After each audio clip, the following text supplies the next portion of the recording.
If you want to achieve a very smooth, sharp, and neat fondant, it starts from the stacking and the crumb coating of the cake.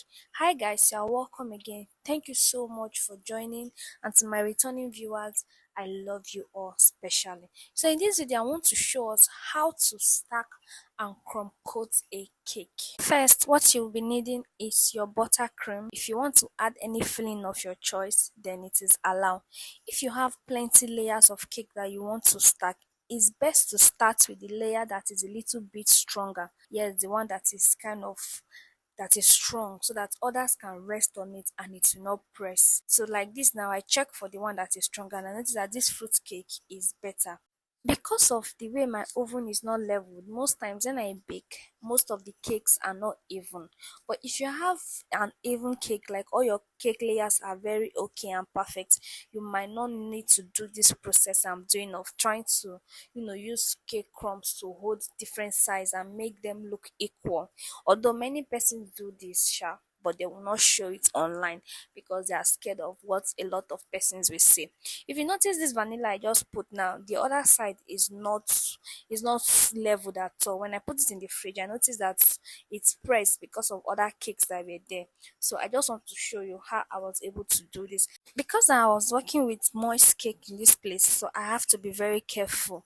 The next layer of chocolate that I put now is oil-based chocolate. And if you notice, you will see that the cake is even more moist than the rest. So because I noticed that the inside of it was flat, like it fell in, there is a deep hole inside the little. So I had to fill it with extra cake before putting the red velvet on top. So now even if you are trying to stack three, four layers, five, six, make sure that when you want to put the last one, you flip the back.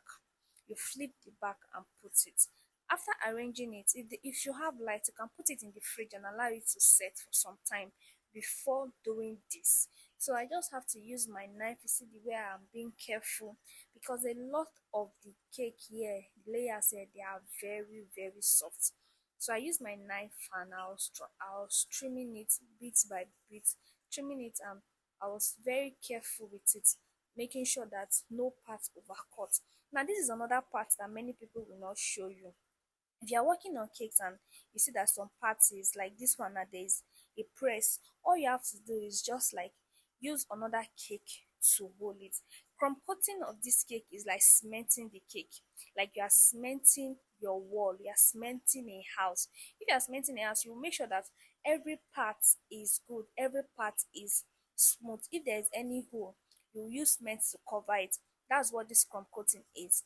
And all this process now, not everybody will bring it online because of hate comments, because of what people will say.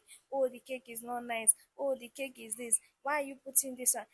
No, no. Many people will not show it, but a lot of people go through this process. If you are working with smooth, moist cake, your oven is not leveled, you are using pan, those old pans, you are not using aluminium steel pan, you will likely come out with uneven cake. So now this is another part I want to show again. This cake was better than the other one. When I videoed this, I didn't video the beginning, so I just want to use that beginning of that one to show the continuation of this. This cake was frozen, but it was not even oil based, but it was frozen. So if you're working with this kind of cakes too, it is almost the same thing. See, you are free to use filling if you want. At this point, you are free to use filling. If you are using filling, you are not using filling, it is the same thing. If you are using filling, after you have rubbed the buttercream, what you do, you put the filling. Where we bake cake mostly based on how customer requested for it, and most of the videos I created, I'm creating are from customers order. So that's what I show you is what that customer wants. So this is not me saying that this is how it's supposed to be. This is no. You can put filling, you can add more buttercream if you want. This particular customer does not like excess buttercream in between. So if you want more buttercream, go ahead and be generous with it. Now if you look at this cake again, you will notice that I still patch some parts because the cake did not come out level. based on the kind of pan I use, it doesn't come out leveled. And if I want to trim it to make it level, I will definitely be wasting a whole lot of cake if I want to do that. So what I do is that I use the crumb to fill all the sides that are not leveled, to fill it so that it will not press or everything will be the same. So after that, another thing I use again to get my trimming well is to use grater. When I'm done with one particular side, I will flip it to the other side, because sometimes when you are grating, you will notice that the grater does not touch the last layers like that. So when you flip, you are giving it opportunity to touch the last layers. So after everything, I will use small buttercream first to hold the line. I told you that crumb coating a cake and stacking this particular cake is like house building. You know, when you put a block in one place, the first layer is a block, the crumb coating you're putting it is that cement you're putting in between. So I'm going to use this one now to, hold it, hold all the layers together. Just repeat this process round to be sure that you fill all the openings everywhere that there is no cake, or everywhere that the layers did not lap. Just fill it together and use a little buttercream to hold it. After doing this, you can keep it for some time, or you can even keep it to the next day. That is, if the order is not urgent, so that it can set. When you are layering and stacking this your cake, you have to be checking it round, to be looking, is there any loophole? Is there a place that is not supposed to be big that is big? Is there a particular place that is higher than the other parts? Like now, I noticed that one side of the top is higher, so I had to carefully trim it so that the both side will be equal. So that is how you do it. As you're checking, as you're working, you'll be checking around to make sure that everything is okay. Now for the crumb coating, what we need is buttercream and then crumbs of cake.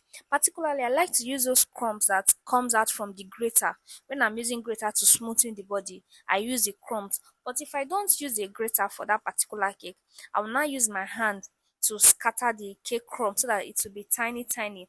If I'm working with fruit cake, I'll make sure that there's no fruit in it. I'll make sure that there's no fruit in it. After mixing this, I will add water to get the kind of consistency that I want. And then this is now where the crumb coating comes from. You just use it to, rub the body like you are doing your buttercream. Use your smoother, use your palette knife first to rub the body round, then you use your smoother. If you notice now, I did not rub on the top because I'm going to flip it over to get a very good shape so that both sides will be equal. It is very important that you don't skip this flipping over, mostly when you are working with a smoother that is not high enough to get to the top. So when I flip over, I just have to rub the buttercream at that ending part again, at the bottom part. Rub it and do the same thing I did. Use my smoother to smoothen it. Remember, this is not supposed to be at the down. Like I told you, when you are working on a cake, let the stronger layer be the base so that it can carry the other cakes. If you use a softer layer, maybe the particular part is oil based, most times avoid using chocolate or vanilla cake layer under, except all the cakes are chocolate or vanilla cake. That is when you can put it under. But if you're working with fruit cake, vanilla cake, chocolate and red velvet, please don't put chocolate and red velvet. Chocolate and red velvet, not chocolate and vanilla. Chocolate and red velvet, always avoid putting them down. So now I'm trying to put buttercream on the top. It's not even much. So this is how you do it. After that, you just use your smoother to go around it and sharpen the edge. Please, if you find this video helpful and you have not subscribed, please kindly hit the subscription button and turn on your notification button so that you will get first hand notification when we post our subsequent video.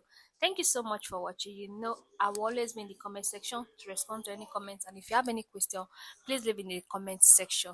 I will see you on my next video. Bye.